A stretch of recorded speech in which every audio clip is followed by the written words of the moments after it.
2 Februari. Oke, ada yang mau didiskusikan?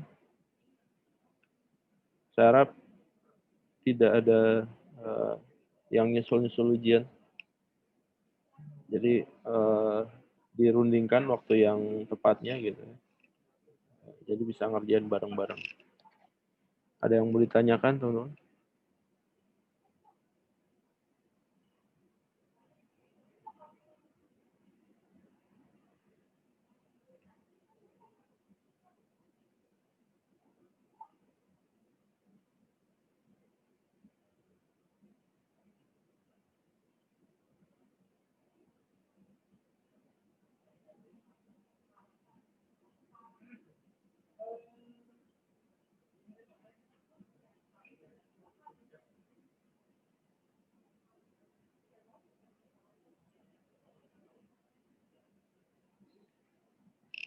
Oke, kalau nggak ada, saya mulai aja.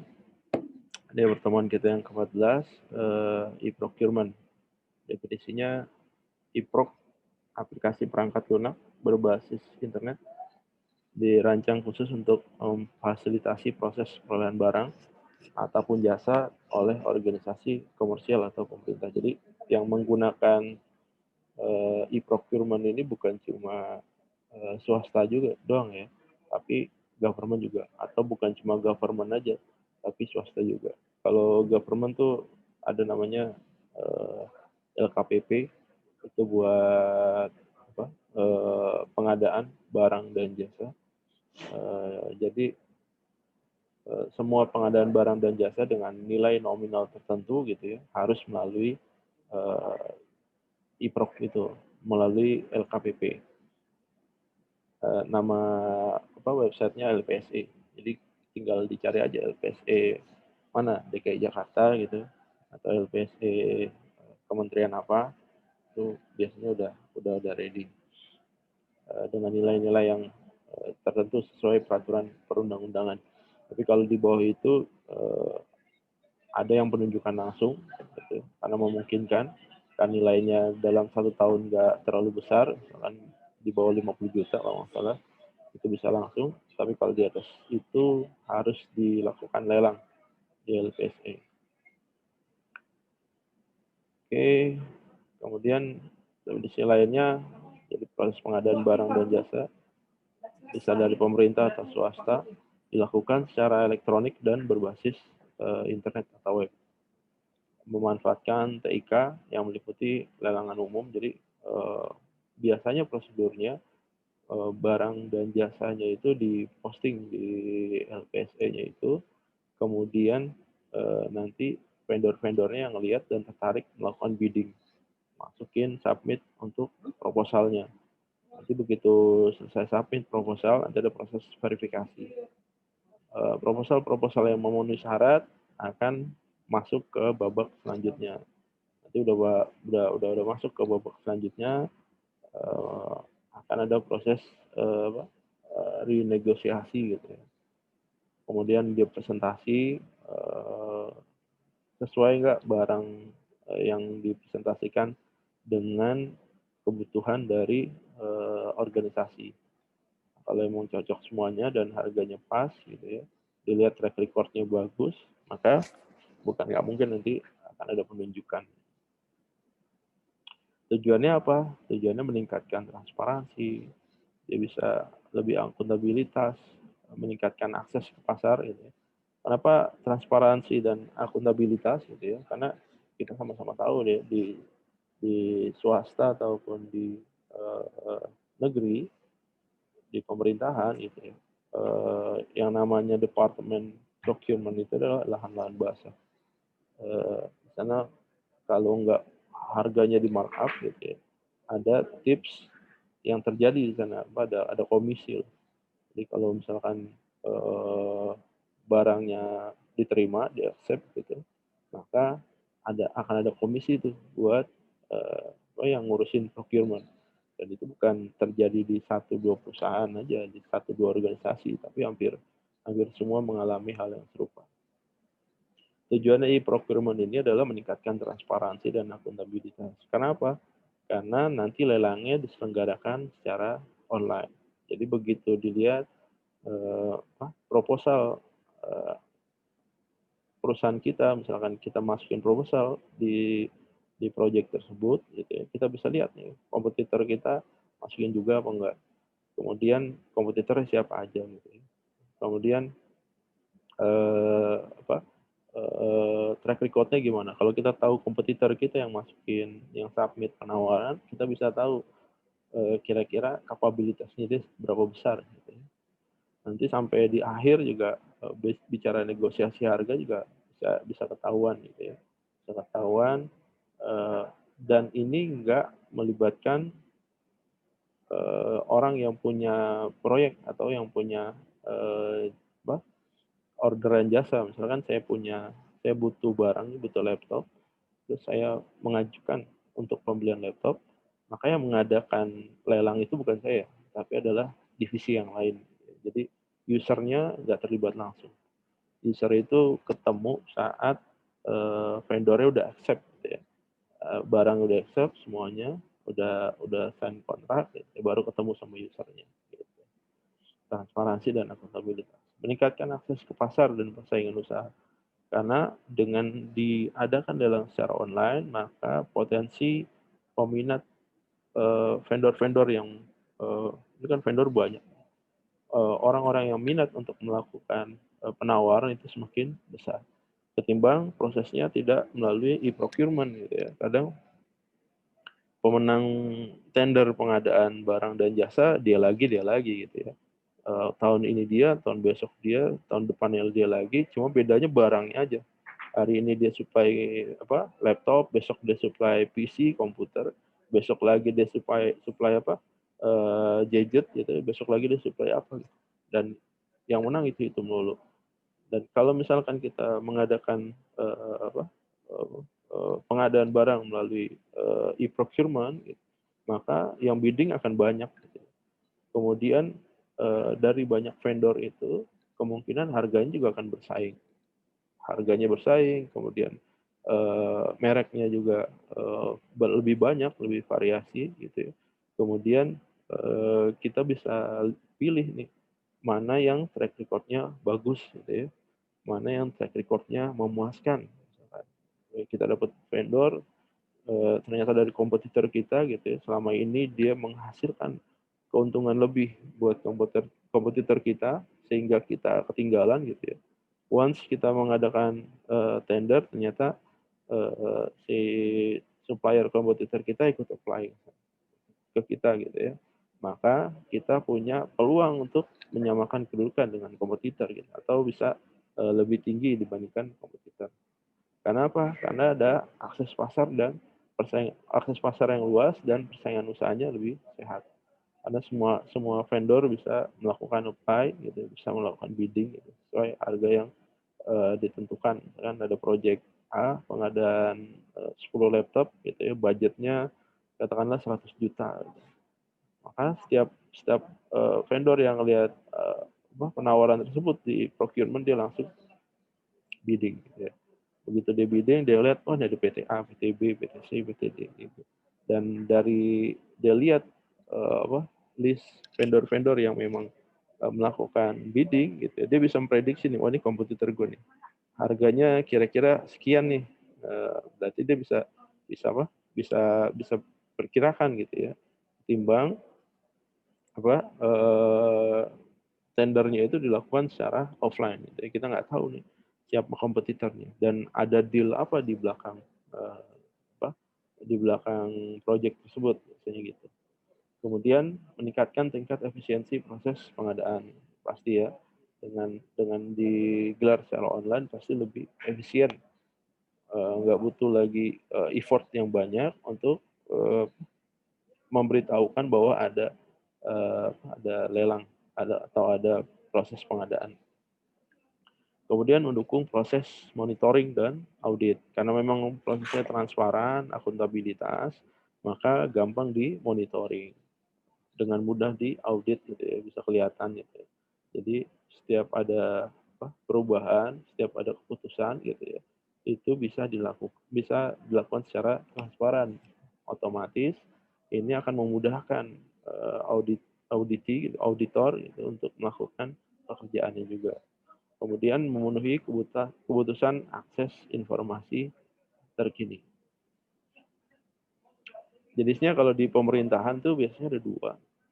Ada apa? Ada e-tendering, ada e-katalog. Tendering, e-katalog. Apa itu e-tendering? Jadi tata cara atau metode pemilihan barang atau jasa yang dilakukan secara terbuka dan dapat diikuti oleh semua penyedia yang terdaftar pada sistem pengadaan elektronik. Jadi di LPSE itu eh, di sistem pengadaan secara elektronik itu gitu ya, itu kita bisa melakukan bidding sepanjang memang kita sebagai vendor itu sudah punya listnya di sana. Jadi sudah terdaftar gitu. Jadi ada e-proc yang memang ngebebasin gitu. Siapa aja bisa melakukan bidding. Ada juga saat dia mau melakukan bidding maka dia harus registrasi dulu. Registrasi itu fungsinya apa sih registrasi? Di awal fungsinya agar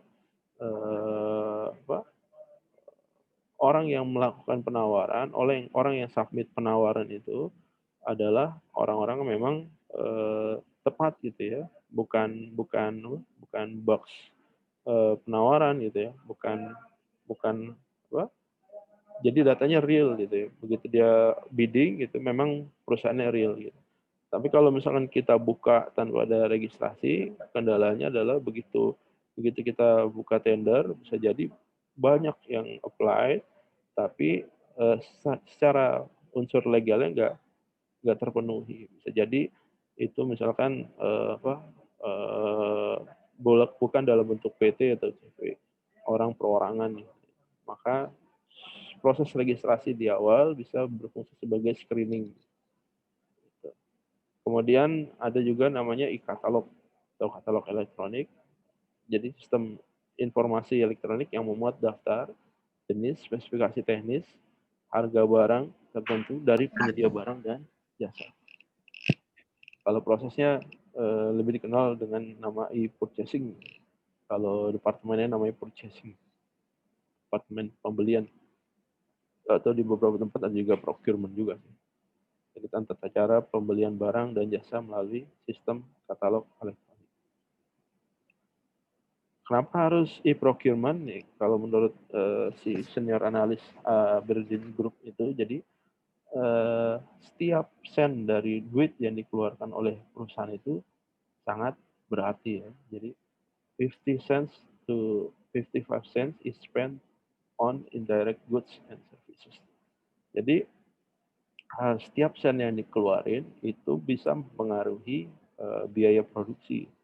Setiap sen yang dikeluarin itu bisa menentukan harga jual akhir yang ada di pasaran.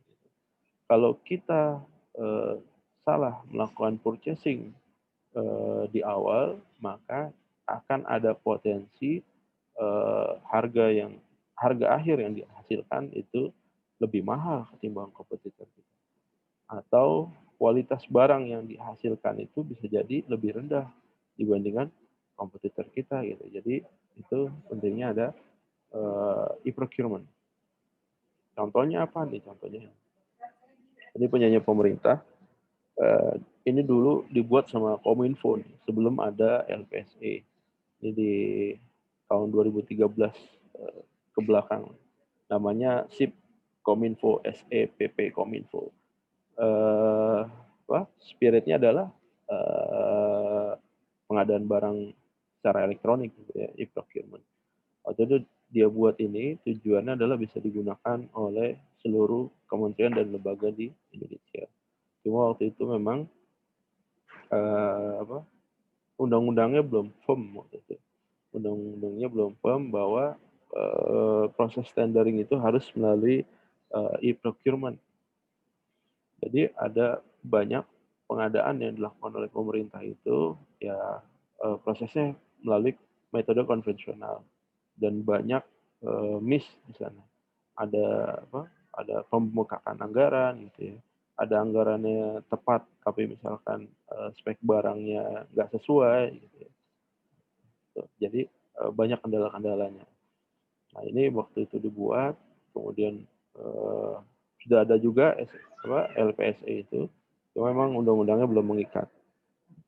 Kalau nggak salah di 2013 atau 2014 itu udah keluar juga sih undang-undang mengenai pengadaan barang dan jasa. Jadi dalam jumlah tertentu, kalau misalkan proses pengadaan barang tidak melalui proses di LPSE, maka jadi melanggar undang-undang. Jadi ada banyak kasus ya, proses pengadaan barang tapi dilakukan secara langsung dan itu dijatuhi masuk sebagai tindak pidana korupsi. Ada beberapa kasus yang memang sempat ramai juga. Nah, ini punyanya LKPP, LPSE. Jadi di sini ada pengumuman lelangnya gitu ya. Ini nama lelangnya apa gitu. Nama paket. Biasanya di sini ada proyeknya. Jadi ada pengadaan barang, pengadaan jasa penyebaran informasi, pengadaan jasa penyebaran informasi, pekerjaan penyebaran kuesioner, pekerjaan pembangunan gedung kantor atau pengadaan laptop. Nanti di sini ada nilainya nih, nilainya berapa aja nih. Misalkan pengadaan laptop berapa? 300 juta, 200 juta, 1 miliar. Tanggal openingnya nanti ada tanggal close-nya berapa, tanggal opening lelangnya misalkan tanggal hari ini gitu 22 sampai tanggal 30 gitu, maka vendor itu bisa submit di tanggal-tanggal tersebut. Over dan tanggal 30 maka itu otomatis akan ditutup. Jadi lewat dari tanggal 30 vendor yang mau bagus mau jelek gitu ya, itu sudah nggak diterima, sudah nggak di-accept. Dan tim di LKPP dia fokus hanya pada orang-orang atau vendor-vendor yang sudah submit sebelumnya. Jadi proses screening gitu, nanti baru begitu deal udah oke,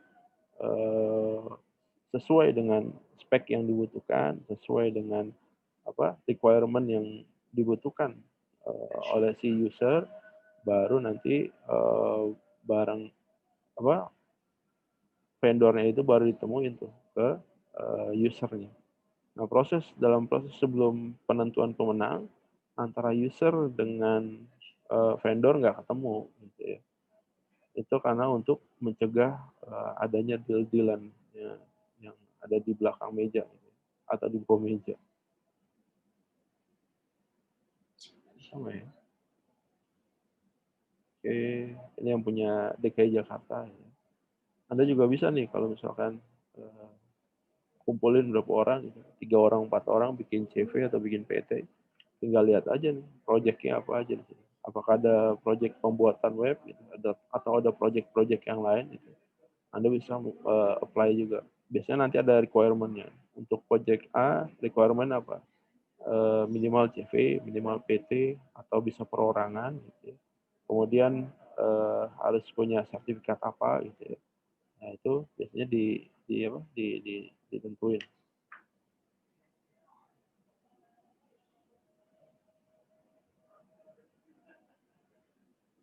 Dan ini solusi apapun, purchase request, autorisasi, ordering, delivery, payment between a purchaser and supplier. Jadi bukan cuma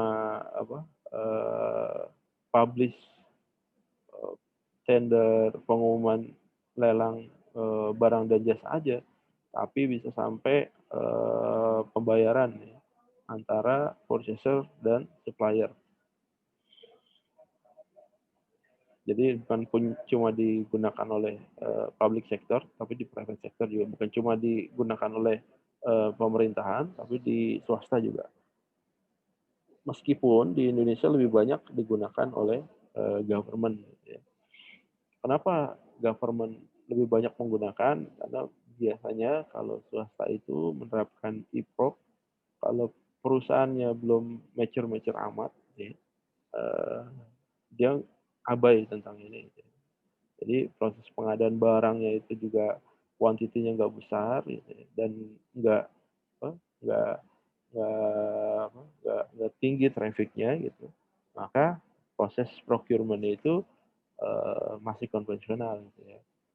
Begitu ada project, maka si procurement ini yang nyari-nyari barang, hubungin vendor-vendor. Dan bukan nggak mungkin gitu, pemenang lelangnya itu adalah vendor itu lagi gitu ya, atau gantian jadi kayak Piala Bergir gitu ya. Si procurement punya kenalan 4 vendor, maka tahun ini atau bulan ini vendor A, bulan depan vendor B, bulan depan lagi C, bulan depan lagi D. Dan memang ini sangat berpotensi untuk menimbulkan penyimpangan, ya, penyimpangan macam-macam ya. Bisa tadi markup harga gitu ya, atau harganya sesuai tapi kualitasnya diturunin, atau memang harga sesuai, kualitas barang sesuai, tapi nanti di sana setelah proses pembayaran akan ada tips-tipsnya. Jadi ada komisinya yang diterima oleh procurement gitu ya. Makanya kalau orang yang kerja di procurement gitu, kalau menjelang hari raya itu pasti dia bawa parcel minimal. Dan bukan hanya itu aja bisa jadi. Jadi e-proc itu harus punya 5 unsur. Yang pertama, harganya harus tepat. Kemudian dikirim sesuai dengan waktunya yang ditentukan, misalkan pembuatan website misalkan. Time limitnya berapa lama? 1 bulan. Berarti selama 1 bulan itu vendor wajib memenuhinya. Jadi over than 1 month itu jadi dikenakan penalti di procurement. Jadi harus tepat. Kemudian kualitasnya harus sesuai gitu ya. Kemudian kuantitinya juga harus sesuai. Jadi bukan berarti si procurement bisa dapetin harga murah tapi prestasi ya. Bisa jadi harga murahnya itu tapi brandnya diturunin, gitu ya. Tapi speknya diturunin. Atau yang kacau lagi kuantitinya diturunin gitu. Nah ini yang bermasalah begini. Karena setiap user dalam proses pengadaan barang pasti dia punya batas limit quantity.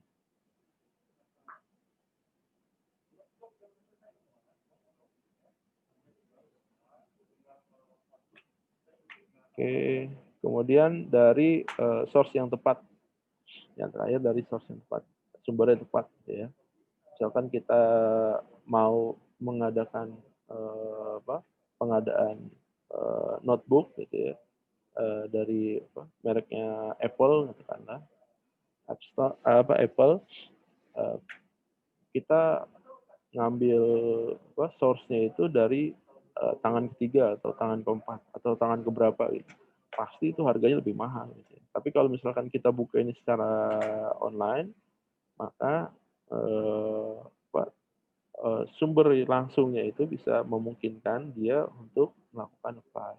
Kalau dia langsung dari sumber pertamanya, dari tangan pertamanya, otomatis harganya akan lebih bersaing, akan lebih kompetitif.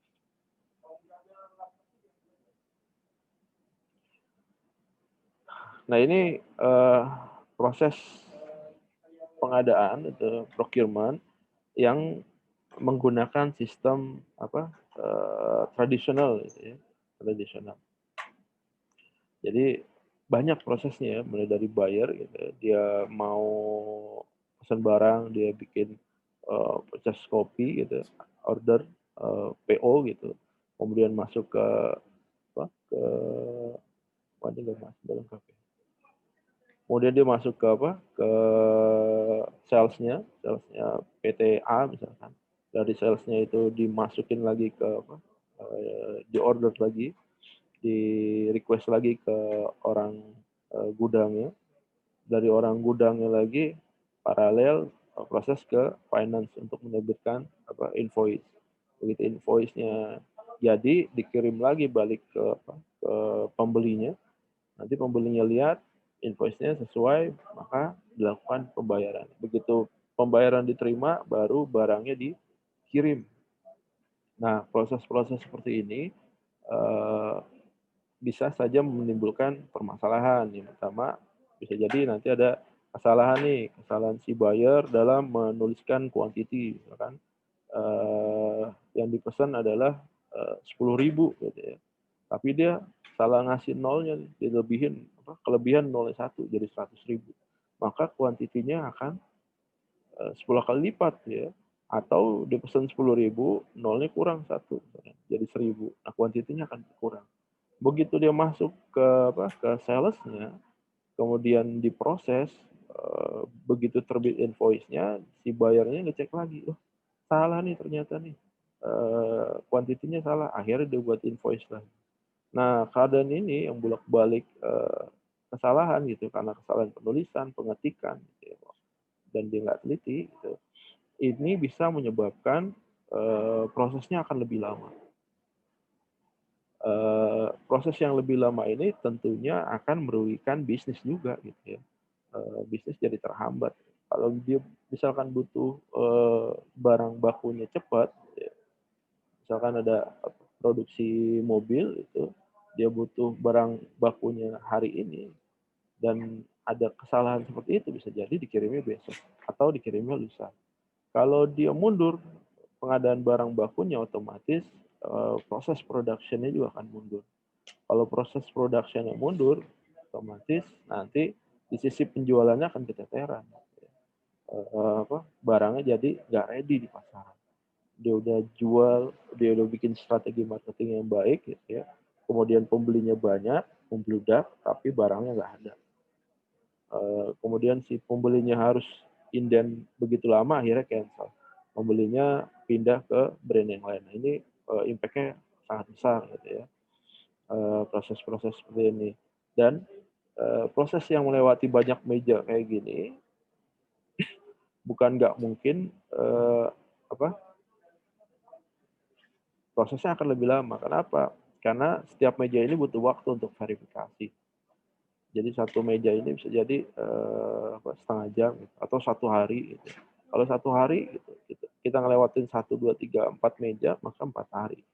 Tapi kalau dengan sistem e-procurement itu, ini bisa dilakukan dalam jangka waktu nggak lama gitu ya, nggak dalam hitungan jam malah, atau hanya dalam hitungan menit gitu ya. Itu akan lebih efektif. Nah, di e-proc itu isinya ya kurang lebih kayak seperti inilah contoh-contohnya. Ini yang model lama ini, interaction, purchasing, personal, admin gitu ya. Purchasingnya ada apa aja, ada requisitioning, gitu, ordering, goods in, invoice, browse supplier, kemudian browse budget. Personalnya apa, ada email, expenses, timesheet, adminnya seperti ini. Nanti prosesnya biasanya kalau udah punya rekanan yang yang sudah terregister gitu, begitu dia posting pengumuman lelang, maka akan cepat gitu ya proses pengumpulan vendornya, karena semua informasinya dimasukin ke e-proc. Nah, ini traditional procurement system nih yang tadi saya bilang. Kalau dipakai prosesnya tradisional, maka akan seperti ini nih. Misalkan nyari barangnya itu butuh waktu 1 jam. Fill in paper, dia nulis di kertasnya itu butuh waktu 10 menit. Kirim ke buyernya butuh waktu 1 hari. Sorry. Maaf. Kemudian in buyer entry-nya butuh waktu setengah hari. Kemudian buyer enter order number-nya butuh waktu 10 menit. Kalau ditotalin ini kira-kira butuh waktu 5,5 hari gitu, untuk melakukan satu pembelian. Tapi kalau misalkan perusahaannya fast moving gitu ya, nah ini sangat wasting time gitu, nggak bisa memenuhi kebutuhan production. Ini sangat sangat sangat lama. Ya. Kayak dulu proses pembuatan KTP itu di pemerintahan tuh ngelewatin banyak meja tuh, bisa butuh waktu paling cepat 2 minggu gitu ya. Kalau sekarang lama karena boleh jadi belangkonya yang nggak ada gitu ya.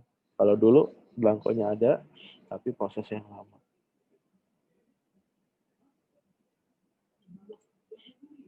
Nah, dengan proses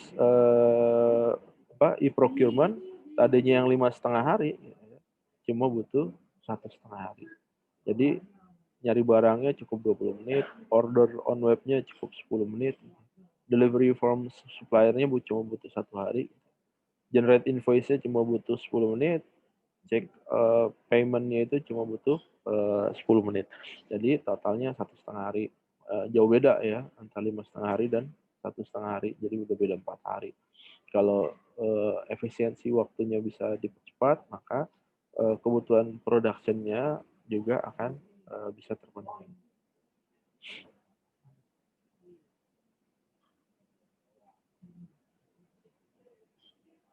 Oke, kemudian ya ini flow-nya gitu ya. Originator select request order, kemudian si manager melakukan approval gitu. Kemudian si buyer place order, kemudian si barangnya diterima dan dikirim dan diterima gitu. Kemudian ada proses matching payment. Dan ini sangat singkat ya. Mungkin ada beberapa yang memang dia melakukan repeat order gitu ya, karena memang sudah punya term agreement dalam jangka waktu tertentu gitu. Jadi setiap pembelian barang itu mungkin nggak butuh 1,5 hari. Pembelian barangnya itu waktu-waktu yang ini bisa dihilangkan, cuma tinggal nunggu delivery from supplier-nya aja gitu ya, dari gudangnya si supplier itu ke gudang kita butuh berapa lama, butuh 1 hari gitu atau butuh 1 jam, maka waktu itu aja yang dibutuhkan gitu ya. Jadi nggak butuh waktu yang lama. Dan juga ada email notification untuk approval-nya. Jadi begitu barangnya habis, stok barangnya habis, maka bisa langsung email atau mungkin sistemnya melakukan email itu automation. Begitu stoknya barang itu di supermarket, misalkan ada produk popok bayi misalkan ya, minimum stoknya itu katakanlah 5.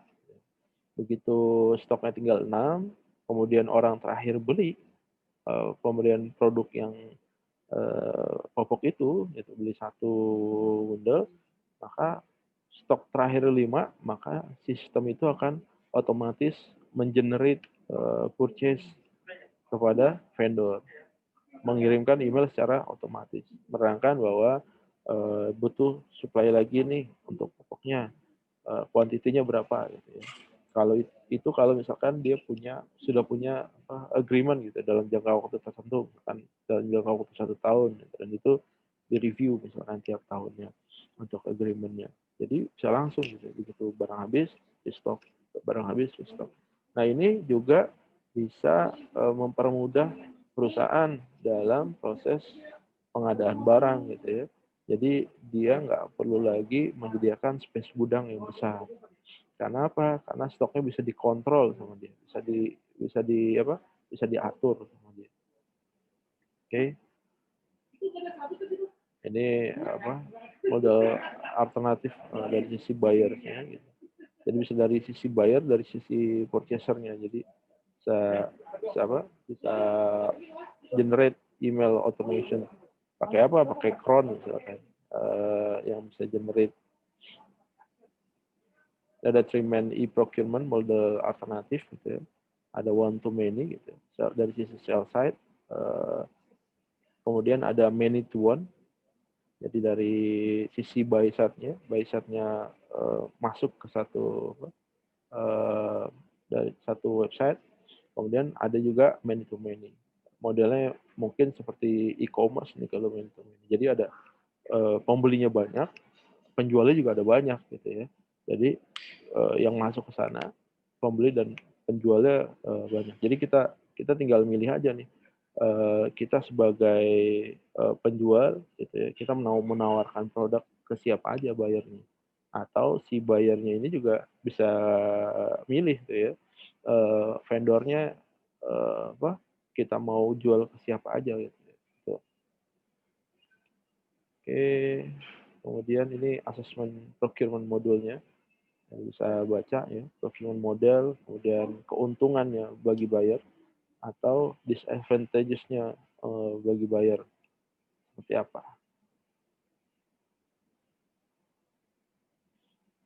Ya modelnya kayak gini, jadi ada suppliernya, di sini ada firewall gitu ya, yang mengatur security-nya, mengatur role-nya kayak gimana. Gitu ya. Tujuannya apa? Tujuannya supaya yang masuk ke dalam sistem itu adalah data-data yang valid. Makanya tadi dibutuhkan registrasi di awal. Itu kan setiap perusahaan yang mau bidding dia harus melampirkan atau memasukkan scanan dari aspek legal perusahaan, gitu ya. Termasuk NPWP perusahaan atau foto scanan scanan direkturnya KTP direktur gitu atau apa gitu ya. Kemudian ini ada eProc software, kemudian ada ERP, ada sistem bayarnya, ada ini integrasi antara e-procurement dan katalog data. Nanti kalau misalkan udah punya eProc, udah punya SCM, gitu, udah punya CRM, gitu, tinggal di-combine aja tuh jadi satu.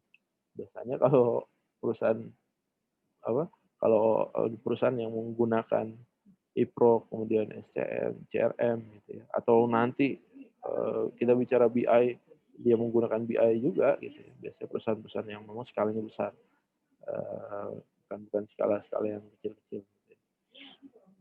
Oke, itu yang bisa saya sampaikan. Ada yang mau ditanyakan, teman-teman?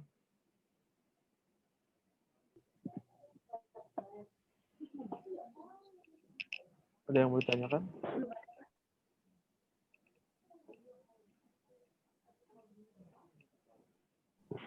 Itu yang bayar tadi Pak, itu bagian apanya Pak Ade? Gimana? Yang bayar Pak. Ya, kenapa? Yang bayar. Yang bayar. Tadi kan ada bagian. Coba Pak. Ya. Yang mana? Yang bagian terakhir tadi Pak. Ya. Itu kan Kenapa? ada bagian ininya Pak. Yang Ini? bagian Ini? bayar. Itu maksudnya gimana tadi Pak? Maksudnya? Ya, itu, Pak, ya. Suaranya kurang-kurang jelas. Gimana maksudnya? Gimana suara saya jelas nggak Pak? Ya, gimana maksudnya?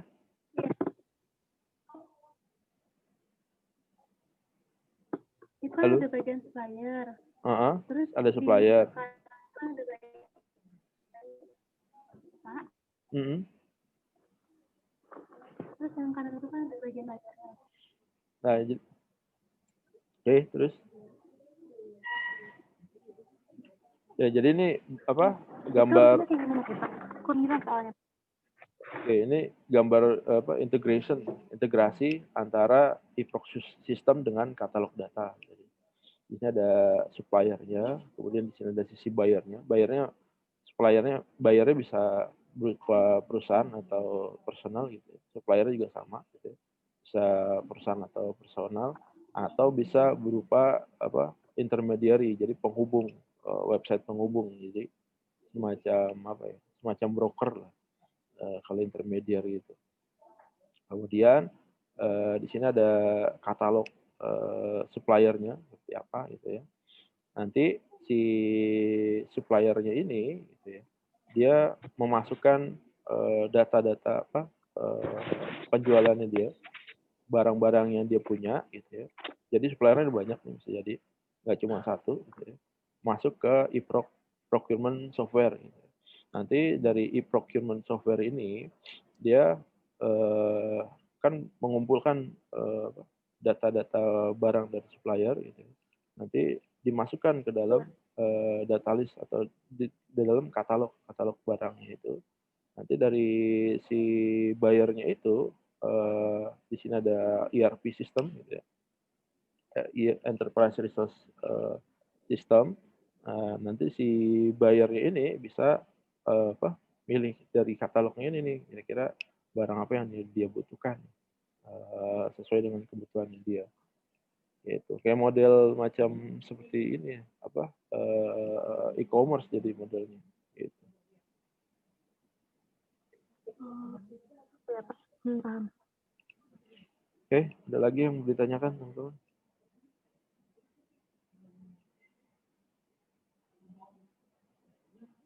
Ada lagi yang mau ditanyakan?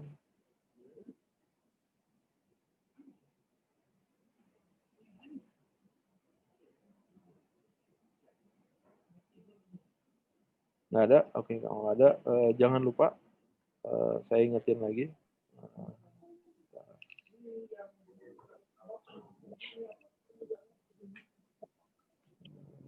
Nah, jangan lupa section 13-nya ada quiz dan tugas.